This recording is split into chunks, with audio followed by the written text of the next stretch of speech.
नमस्कार मित्रांनो, तुम्हा सर्वांचं स्वागत आहे. आपल्या सिलेबसमध्ये ॲड झालेला जो सगळ्यात महत्त्वाचा मुद्दा आहे, बेसिकली तसं पाहायला गेलं तर हा मुद्दा सिलेबसमध्ये ॲड नव्हता. हा ओरिजिनली आपल्या सिलेबसमध्ये होता. फक्त काय झालं की MPSCनं यावेळेस सिलेबस टाकताना हा मुद्दा स्पेसिफिकली त्यामध्ये मेन्शन केला. मूलभूत हक्क आणि मार्गदर्शक तत्व यांच्यामध्ये जो वाद आहे त्याच्याबद्दलचा हा महत्त्वाचा मुद्दा आहे. वाद म्हणजे नेमकं काय, तर फंडामेंटल राईट्स मोठे आहेत का DPSP मोठे आहेत हा प्रश्न आहे. दोघांपैकी मोठं कोण? आता तसं पाहायला गेलं तर दोन्ही गोष्टी फंडामेंटल राईटचा इंटिग्रल आपल्या संविधानाचा एकात्मिक भाग आहेत. दोघांचाही उद्देश चांगला आहे. मूलभूत हक्क हे पॉलिटिकल डेमोक्रेसीसाठी आहेत, मार्गदर्शक तत्व हे सामाजिक आणि आर्थिक लोकशाहीसाठी. दोघांचे आपण आपले स्वतःचे पॉझिटिव्ह आहेत, निगेटिव्ह आहेत. मग तरीही हा वाद का आला, तर त्या मागचं कारण आहे. ते कारण समजण्यासाठी मी तुम्हाला काही बेसिक कंपॅरिझन सांगणार आहे. आणि जेव्हा मी हे तुम्हाला शिकवल त्यावेळेस तुम्हाला लक्षात येईल की हा फरक आहे. आणि सगळ्यात मेन गोष्ट काय आहे हे शिकल्यानंतर आपण बेसिक स्ट्रक्चर ऑफ इंडियन कॉन्स्टिट्यूशनचा जो मुद्दा आहे तो पण आपण समजून घेणार आहोत. तर चला, आपल्या सिलेबसमधला हा महत्त्वाचा मुद्दा आपण समजून घ्या. मूलभूत हक्क आणि मार्गदर्शक तत्वांमधील वाद. आणि सगळ्यात मोठा प्रश्न आपण समजून घेऊया की फंडामेंटल राईट्स मोठे आहेत का DPSP, दोघांपैकी मोठं कोण हे आपण समजून घ्या, कारण हा सगळ्यात महत्त्वाची गोष्ट आहे. तर यासाठी आपण सगळ्यात अगोदर काय करूया, आपण या दोघांमधील कंपॅरिझन समजून घ्या. या फंडामेंटल राईट आणि DPSP मध्ये असणारं कंपॅरिझन सोप्या भाषेमध्ये समजून घ्या परीक्षेच्या सोयीनं. चला, फंडामेंटल राईट मी शॉर्टमध्ये लिहितो, या बाजूला आहे DPSP. जे महत्त्वाचे मुद्दे ते अगोदर सांगतो आणि मग हे कसं महत्त्वाचं तुम्हाला सांगतो. सगळ्यात पहिला महत्त्वाचा मुद्दा, फंडामेंटल राईट आपल्या संविधानाच्या पार्ट 3 मध्ये आहेत. DPSP आपल्या संविधानाच्या पार्ट 4 मध्ये आहे. पहिला मुद्दा.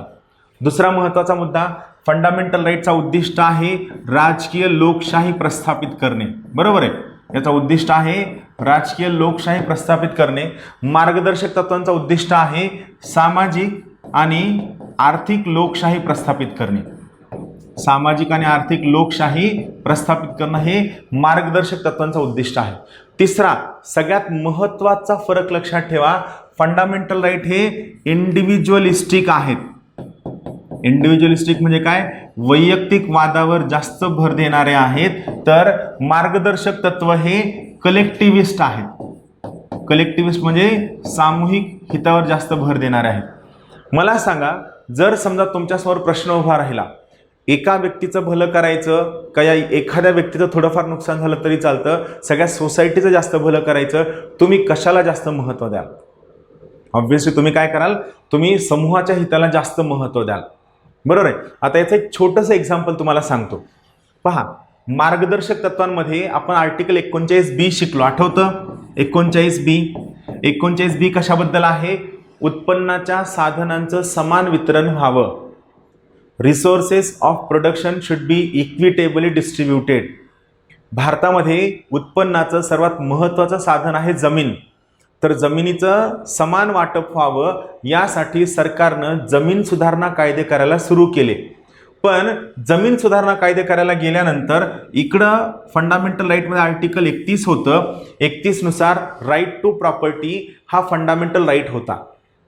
म्हणजे जर माझी जमीन कुणीही काढून घेतली तर तो माझा मूलभूत हक्क आहे आणि माझा मूलभूत हक्क इंटॅक्ट राहण्यासाठी मी कोणत्याही परिस्थितीमध्ये डायरेक्टली आर्टिकल 32 नुसार सुप्रीम कोर्टकडे जाऊ शकतो किंवा आर्टिकल 226 नुसार मी डायरेक्टली हायकोर्टकडे जाऊ शकतो. हा अधिकार मला आहे.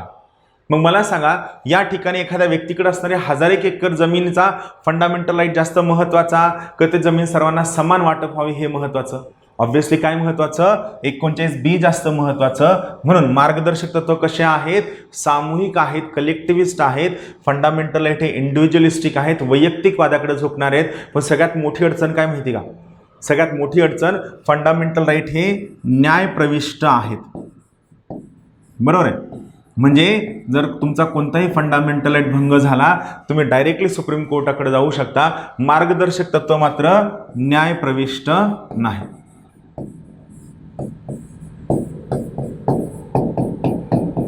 मार्गदर्शक तत्व मात्र न्यायप्रविष्ट नाहीत. आलं लक्षात? फंडामेंटल राईट न्यायप्रविष्ट आहेत, मार्गदर्शक तत्व न्यायप्रविष्ट नाहीत. म्हणजे काय, जर इथलचा आर्टिकल 31 भंग झाला तर तुम्ही डायरेक्टली सुप्रीम कोर्टमध्ये जाऊ शकता आर्टिकल 32 नुसार.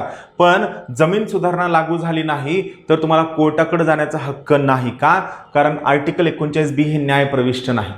आणि यामुळे हा वाद आहे की शेवटी महत्त्व कुणाला द्यायचं, महत्त्व का द्यायचं? कारण सगळ्यात मेन गोष्ट काय, शेवटी या संविधानाचं म्हणणं काय आहे, कल्याणकारी राज्य स्थापन करावं, लोककल्याण करावं, सर्व लोकांना कसा बेनिफिट मिळेल, सगळ्या लोकांचं भलं कसं होईल याच्याकडे काळजी घ्यावी. मग हे जर करायचं असेल तर ऑब्व्हियसली गोष्ट अशी आहे की हे सगळं लागू व्हायला हवं. मग इथं महत्त्वाचं आहे की न्यायप्रविष्टता नाही. मग याला महत्त्व द्यायचं का याला महत्त्व द्यायचं, याच्याबद्दल जे संविधानिक इतिहास आहे, याच्याबद्दलची जी कॉन्स्टिट्यूशनल हिस्ट्री आहे ती कॉन्स्टिट्यूशनल हिस्ट्री आपण समजून घेणार आहोत. आलं लक्षात? दोन्हीमधला डिफरन्स लक्षात घ्या. परत एकदा सांगतो, फंडामेंटल राईट संविधानाच्या भाग 3 मध्ये आहेत, मार्गदर्शक तत्व भाग 4, राजकीय लोकशाही, इथं सामाजिक लोकशाही, इंडिव्हिज्युअलिस्टिक आहेत, कलेक्टिव्हिस्ट आहेत. 31-39B न्यायप्रविष्ट नाहीत, न्यायप्रविष्ट आहेत. फक्त इथे एक छोटासा महत्त्वाचा मुद्दा सांगतो. 44वी घटनादुरुस्ती 1978, 44वी घटनादुरुस्ती 1978नं आपण राईट टू प्रॉपर्टी हा जो फंडामेंटल राईट होता हा आपण रद्द केलेला आहे. सध्या राईट टू प्रॉपर्टी हा फंडामेंटल राईट नाही. सध्या राईट टू प्रॉपर्टी हा फक्त कायदेशीर हक्क आहे जो आपल्या संविधानामध्ये आर्टिकल 300 च्या अंतर्गत आहे. राईट टू प्रॉपर्टी हा सध्या फंडामेंटल राईट नाही, तो फक्त कायदेशीर हक्क आहे जो आपल्या संविधानामध्ये आर्टिकल 300 च्या अंतर्गत आहे. राहील लक्षात हा मुद्दा? चालेल, चला ठीक आहे. आता आपण पाहूया पुढचा महत्त्वाचा. आता आपण हे समजून घ्या, मूलभूत हक्क आणि मार्गदर्शक तत्वांमधील वाद.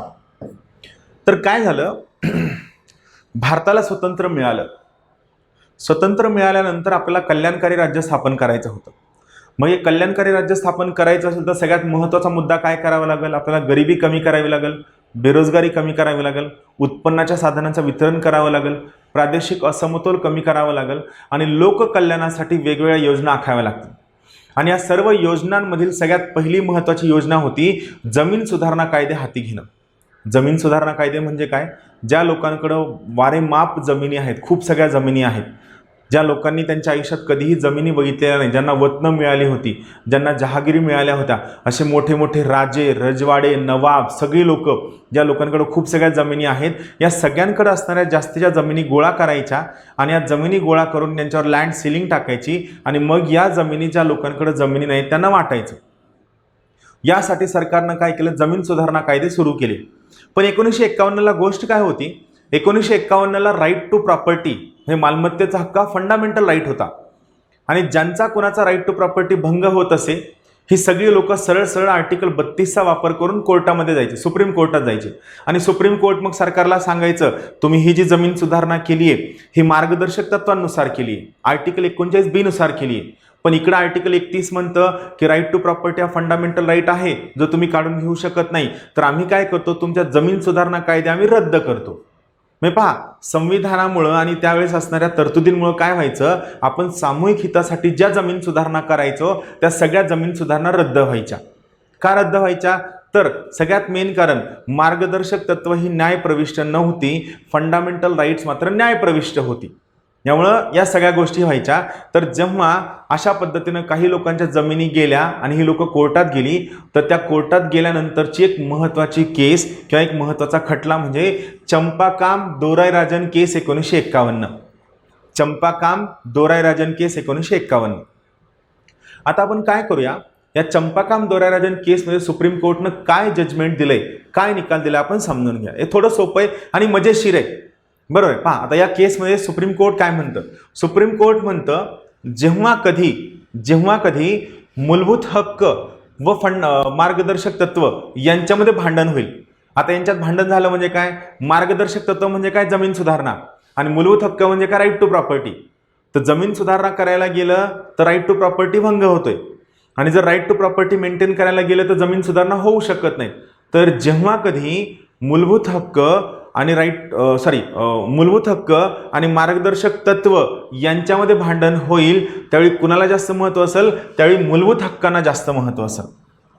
का, तर त्यावेळेस गोष्ट अशी होती, त्यावेळी आर्टिकल 31 हा फंडामेंटल राईट होता, राईट टू प्रॉपर्टी हा फंडामेंटल राईट होता. म्हणजे त्यावेळी वैयक्तिक हिताला जास्त महत्त्व दिलं गेलं सामूहिक हितापेक्षा. आणि हे चुकीचं होतं का? हे चुकीचं नव्हतं, कारण त्यावेळी संविधानामध्ये त्या गोष्टी मेन्शन होत्या.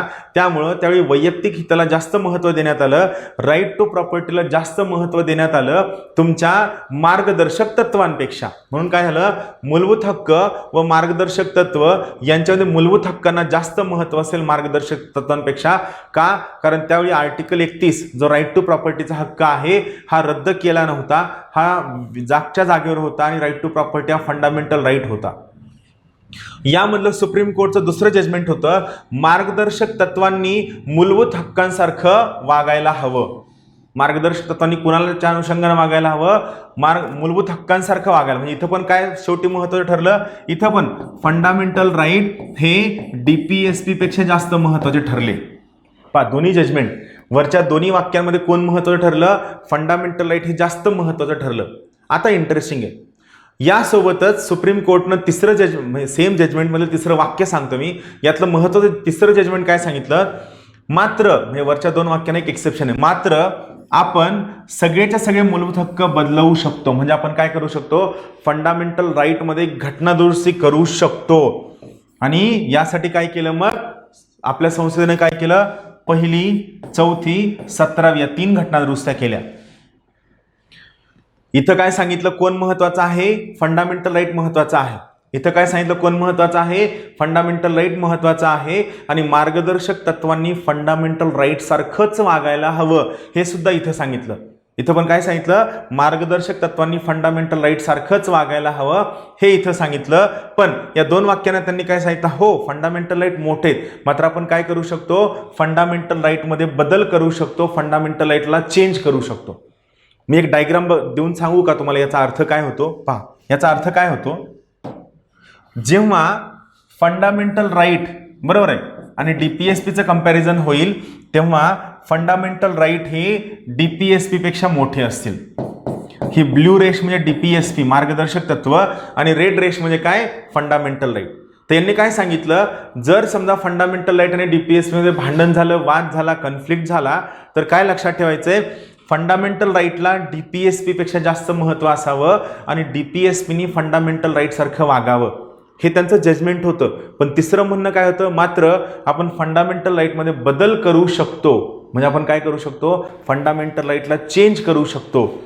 चला मी चेंज करू का फंडामेंटल राईटला? चला इथे ऍक्च्युली येणार नाही.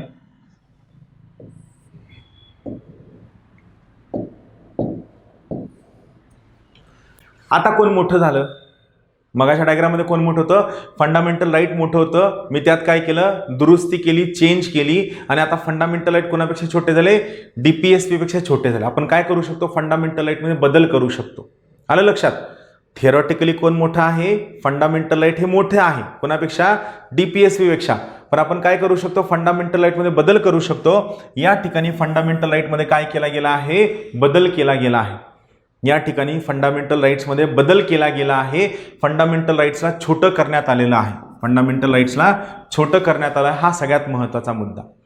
आता इथं काय त्यांनी सांगितलं? फंडामेंटल राईटमध्ये बदल केला जाऊ शकतो. हा मिळाला निकाल की संसदेनं पहिली, चौथी, 17वी 3 घटनादुरुस्त्या केल्या. आता आपण ह्या तिन्ही नाही शिकणार, आता इथे फक्त आपण काय करूया? पहिली घटनादुरुस्ती बघूया. पहिल्या घटनादुरुस्ती केव्हाची? 1951ची. पहिल्या घटनादुरुस्तीनं 2 महत्त्वाच्या गोष्टी केल्या. पहिलं, संविधानामध्ये आर्टिकल 31A ऍड केलं. Article 31A. 31A काय म्हणतं? जर समजा संसदेनं शेती, वाणिज्य किंवा आणखीन जमीन सुधारणा या क्षेत्रांसाठी 5 प्रकारचे कायदे केले आणि या 5 प्रकारच्या कायद्यांमुळं जर आर्टिकल 14 आणि 19 भंग होत असेल तरीही या कायद्यांना रद्द ठरविलं जाणार नाही. 31 काय म्हणतं? हे 5 प्रकारचे जे कायदे आहेत या कायद्यांना कुणापेक्षा जास्त महत्त्व मिळालं? आर्टिकल 14 आणि 19 पेक्षा जास्त महत्त्व मिळालं. परत एकदा सांगतो, आर्टिकल 31 काय म्हणतं? जर समजा संसदेनं काही क्षेत्र जसं की शेती आहे, वाणिज्य आहे, जमीन सुधारणा आहे या क्षेत्रांसाठी 5 प्रकारचे कायदे केले आणि या 5 प्रकारच्या कायद्यांमुळे आर्टिकल 14 आणि 19 भंग होत असेल तरीही या 5 प्रकारच्या कायद्यांना रद्द ठरविलं जाणार नाही. कायद्यांना रद्द ठरविलं जाणार नाही. कायद्यांना जास्त महत्त्व असेल. नॉर्मल नियम काय आहे? आर्टिकल 13चा नॉर्मल नियम काय आहे? आठवा. आर्टिकल 13चा नॉर्मल नियम काय म्हणतो? कोणतीही गोष्ट जी फंडामेंटल राईटच्या विरोधात जाईल त्या गोष्टीला आपण काय करू? आर्टिकल 13 नुसार रद्द करू. पण इथं काय होतंय? इथं नाही. इथं हे 5 कायदे फंडामेंटल राईटच्या विरोधात जरी गेले तरी या कायद्यांना रद्द केलं जाणार नाही. हे मला सांगा, हे कुठंतरी फंडामेंटल राईटला एक्सेप्शन आलं की नाही? एक्सेप्शन आलं ना. दुसरी गोष्ट काय ऍड केली? दुसरी गोष्ट ऍड केली आर्टिकल 31 कॅपिटल बी. या 31 बीनं काय केलं? आपल्या संविधानामध्ये 90 शेड्यूल, 90 परिशिष्ट ऍड केले. 90 परिशिष्ट. 9th schedule. आपल्या ओरिजिनल कॉन्स्टिट्यूशनमध्ये फक्त 8 शेड्यूल होते. या पहिल्या घटनादुरुस्तीने आपल्या संविधानामध्ये 90 शेड्यूल ऍड केलं. आता 90 शेड्यूल काय म्हणतं? कोणताही नियम, कोणताही कायदा, कोणतीही घटना, कोणतीही गोष्ट जी 90व्या शेड्यूलमध्ये टाकली जाईल ना त्यावर ज्युडिशियल रिव्ह्यू होणार नाही. परत सरकारनं काय केलं? जमीन सुधारणेचे कायदे केले आणि हे सगळे कायदे उचलून 90व्या शेड्यूलमध्ये टाकले. मग मला सांगा, 90व्या शेड्यूलमध्ये टाकलं आणि या कायद्यांनी फंडामेंटल राईट भंग झाला तरी तुम्ही त्यावर ज्युडिशियल रिव्ह्यू करू शकता का? सुरुवातीला नाही. आलं लक्षात? म्हणजे दोन्ही ठिकाणी काय केलं? दोन्ही ठिकाणी या 31A आणि 31B जे फंडामेंटल राईट्सला एक्सेप्शन्स आहेत या कायदे, या 2 कलमांच्या मार्फत काय केलं? फंडामेंटल राईटपेक्षा मार्गदर्शक तत्वांना जास्त महत्त्व दिलं आणि मार्गदर्शक तत्वांचे जे सर्व कायदे आहेत ज्यामुळं तुमचे फंडामेंटल राईट भंग होऊ शकतात त्या सगळ्या कायद्यांना जास्त व्हॅलिडिटी दिली as compared to fundamental right. आलं लक्षात? जजमेंट आहे वाटलं तर व्हिडिओ पॉज करा, परत एकदा पाठीमागे घ्या, परत एकदा पहा, तुम्हाला कळेल मी 31A आणि 31B काय सांगितलं. हे पहिलं जजमेंट. म्हणजे पहिल्या जजमेंटमध्ये चंपाकाम द्वारा राज्यामध्ये सुप्रीम कोर्ट काय म्हणलं की नॉर्मली थिअरॉटिकली पाहायला गेलं तर फंडामेंटल राईट आणि DPSP या दोघांच्या मध्ये फंडामेंटल राईट्स हे जास्त महत्त्वाचे आहेत DPSP पेक्षा. पण तुम्ही फंडामेंटल राईटमध्ये दुरुस्ती करू शकता, चेंज करू शकता, बदल करू शकता. ही महत्त्वाची बाब त्यांनी इथं शिकवली. आलं लक्षात? आता याच्यानंतर पुढची महत्वाची केस आली गोलकनाथ केस. गोलकनाथ केस 1967. गोलकनाथ केस 1967 मध्ये सुप्रीम कोर्टनं स्वतःचं जजमेंट रिव्ह्यू केलं. रिव्ह्यू केलं म्हणजे ते बदलवलं. एक महत्वाचा डेफिनेशन लक्षात ठेवा सुप्रीम कोर्टच्या बाबतीत, परत एकदा सांगतो. Supreme court is a court of review. Supreme court हे रिव्ह्यूचे न्यायालय आहे जे स्वतःचं जजमेंट रिव्ह्यू करू शकतं, बदलवू शकतं, चेंज करू शकतं. तर इथं लक्षात ठेवा supreme court is a court of review जे स्वतःचे जजमेंट बदलवू शकतं. गोलकनाथ केस 1967 मध्ये सुप्रीम कोर्टनं स्वतःचं जजमेंट बदलवलं. आणि सुप्रीम कोर्ट काय म्हणलं? मूलभूत हक्क हे सॅक्रोसॅन्क्ट आहेत, बरोबर आहे, दैवी आहेत, पवित्र आहेत, ते काढून घेता येत नाही, त्यांच्यामध्ये बदल करता येत नाही. बदल करता येत नाही. फंडामेंटल राईटमध्ये बदल करता येत नाही. आपण जस्ट मागच्या केसमध्ये काय पाहितलं? फंडामेंटल राईटमध्ये बदल केला जाऊ शकतो. हे कुठलचं जजमेंट होतं? चंपाकाम दोराराजन केसमधलं जजमेंट होतं. या जजमेंटला सुप्रीम कोर्टनं रद्द ठरविलं आणि सुप्रीम कोर्ट स्वतः म्हणतं गोलकनाथ केसमध्ये की फंडामेंटल राईट हे सॅक्रोसॅन्क्ट आहेत, दैवी आहेत, पवित्र आहेत, त्यांच्यामध्ये बदल केला जाऊ शकत नाही. आणि या ठिकाणी त्यांनी सांगितलं की मूलभूत हक्कांमध्ये बदल केला जाऊ शकत नाही, घटना दुरुस्ती केली जाऊ शकत नाही. का? Because fundamental rights are sacrosanct and immutable. म्हणजे इथं आता अल्टिमेटली कुणाला महत्त्व मिळालं? मूलभूत हक्कांना थेरॉटिकली आणि प्रॅक्टिकली दोन्ही लेवलला महत्त्व मिळालं.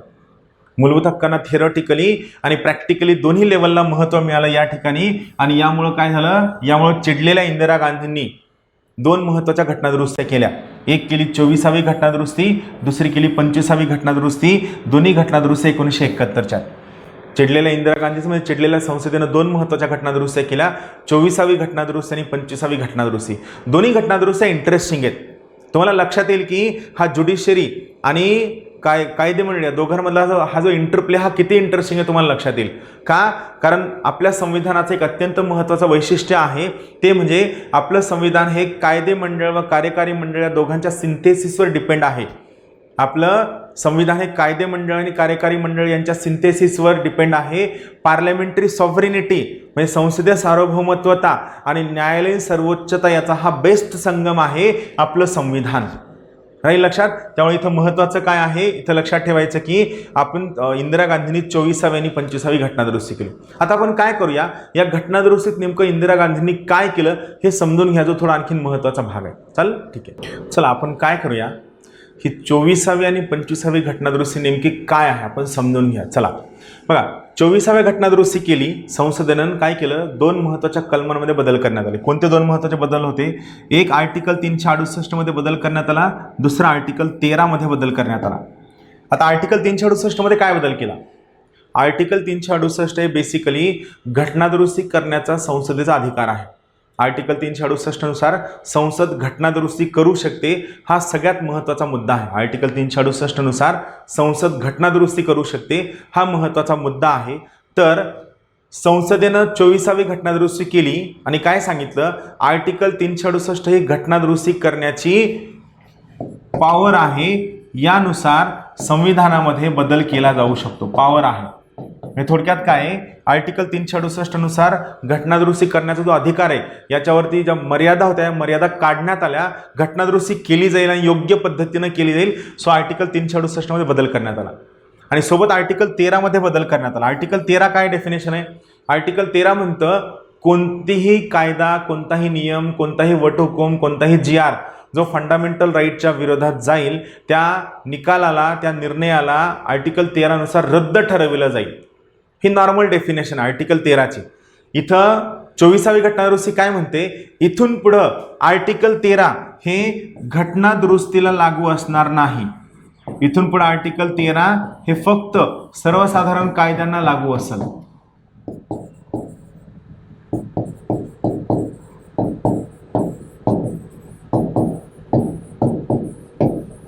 आलं लक्षात. 368 मध्ये दुरुस्ती केल्याने सांगितलं की आर्टिकल 368 नुसार सगळ्या गोष्टींमध्ये बदल केला जाऊ शकतो. 368 ही घटना दुरुस्ती करण्याची पॉवर आहे. आणि आर्टिकल 13 मध्ये बदल करून काय सांगितलं, आर्टिकल 13 हे घटना दुरुस्ती कायद्यांना लागू होत नाही.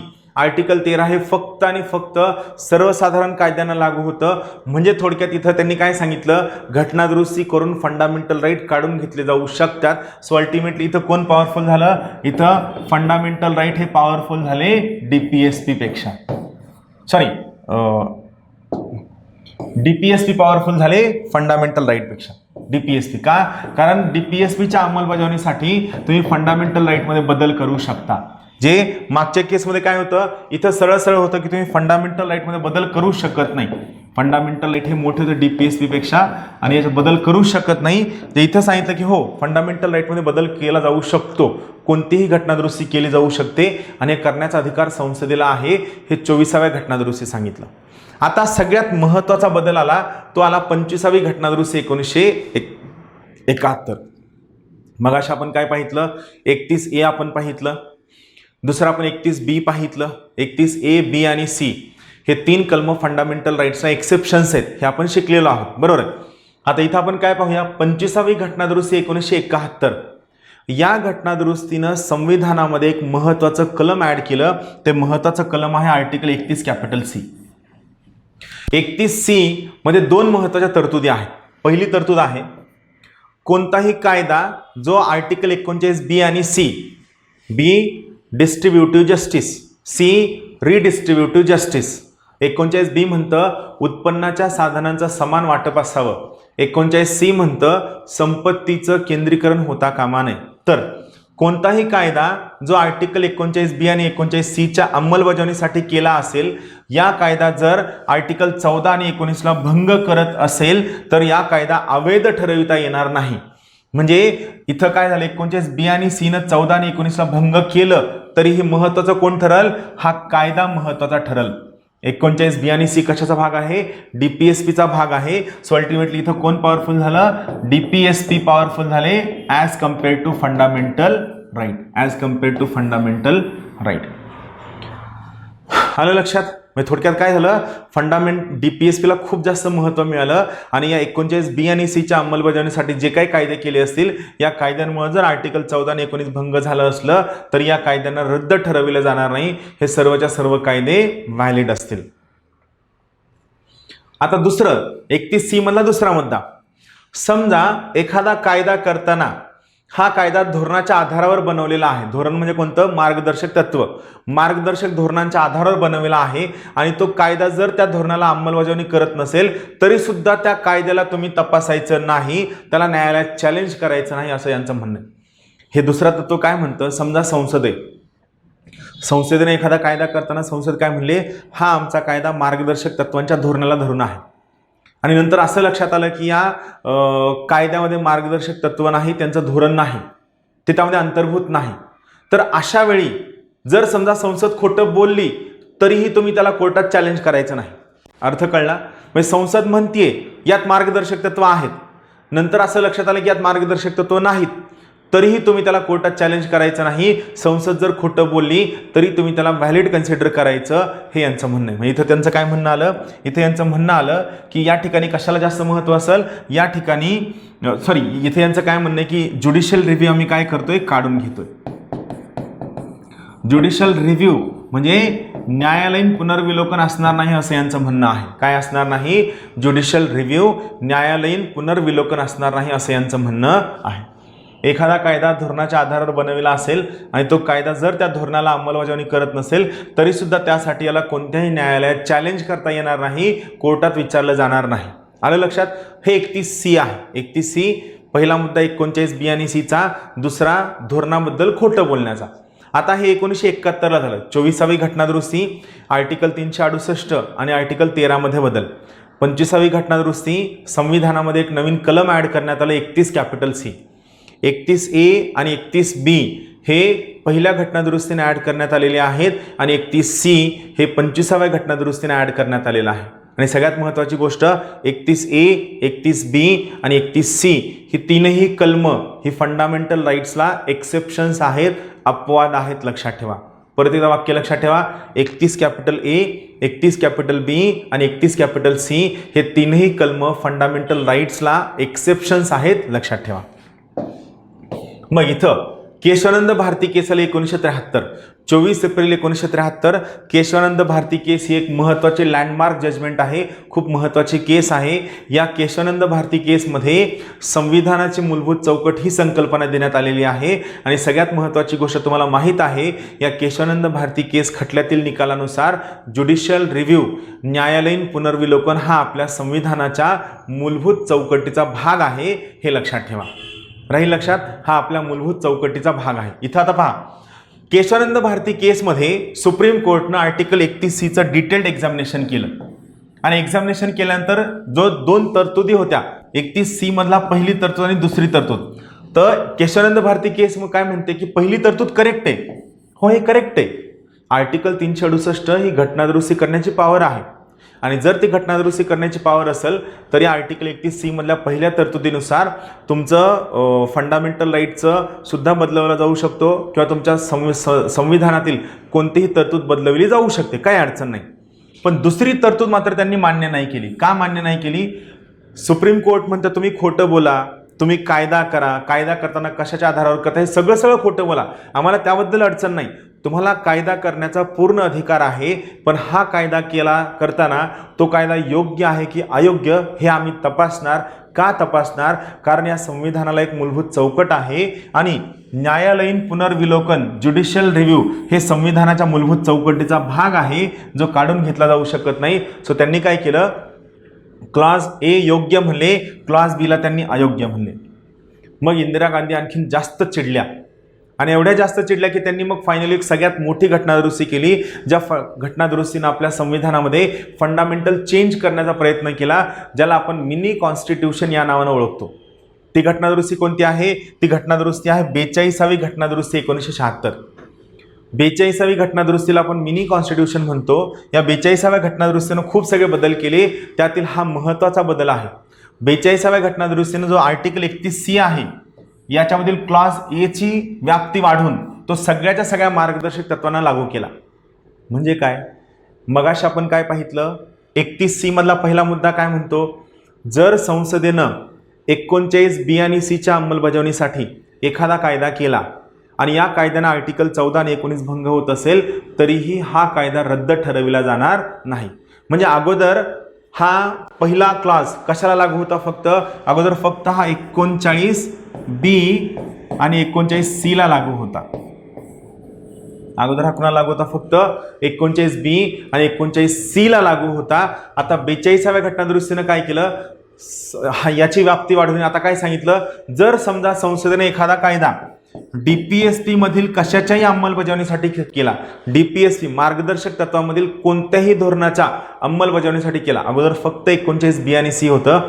आता त्यांनी सांगितलं आता एखादा कायदा मार्गदर्शक धोरणातील कशाच्याही अंमलबजावणीसाठी केला आणि यामुळं जर समजा आर्टिकल 14 आणि 19 भंग होत असेल तरीही याला रद्द ठरवायचं नाही, कायद्याला महत्त्व द्यायचं. म्हणजे 39B आणि C वरनं यांनी याची व्याप्ती कुठं वाढवली? सगळ्या डीपीएसपीला अप्लाय केलं. मग सुप्रीम कोर्ट काय म्हणतं? मिनर्वा मिल्स केसमध्ये सुप्रीम कोर्ट म्हणलं 42वी घटनादुरुस्तीमधला ती तरतूद त्यांनी अवैध ठरवली. ते म्हणले की जी जुनी तरतूद आहे 39B आणि C वाली ती आम्हाला मान्य आहे. 39B आणि C वाली तरतूद आम्हाला मान्य आहे, सगळ्या मार्गदर्शक तत्वांची तरतूद आम्हाला मान्य नाही. म्हणजे काय?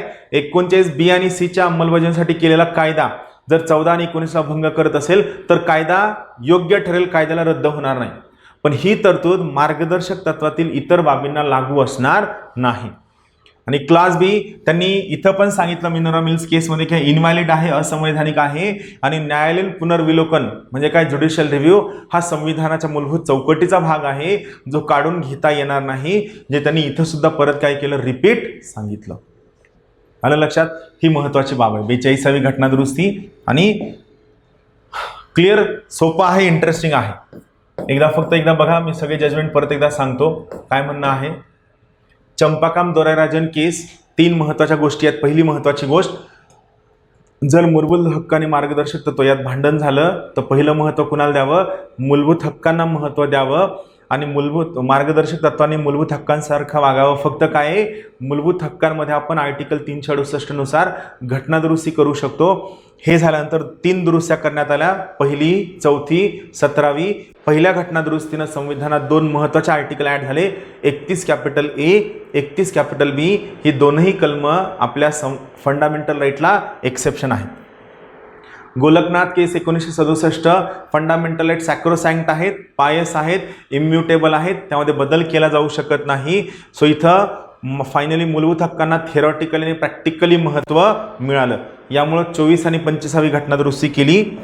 24व्या घटनादुरुस्तीनं आर्टिकल 368 आणि आर्टिकल 13 मध्ये बदल केला. आर्टिकल 368 मध्ये घटनादुरुस्तीद्वारे फंडामेंटल राईटमध्ये बदल करण्याचा अधिकार संसदेला मिळाला.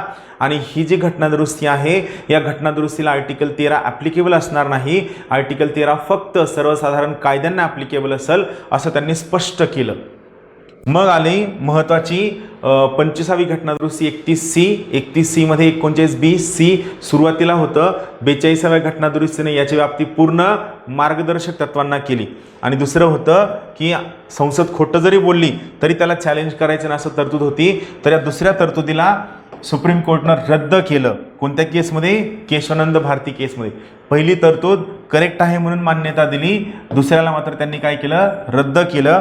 मग 42व्या घटनादुरुस्तीमध्ये 31C मधील जो पहिला क्लॉज आहे याची व्याप्ती वाढवली, ज्याला परत काय केलं? मिनर्वा मिल्स केसमध्ये रद्द करण्यात आलं.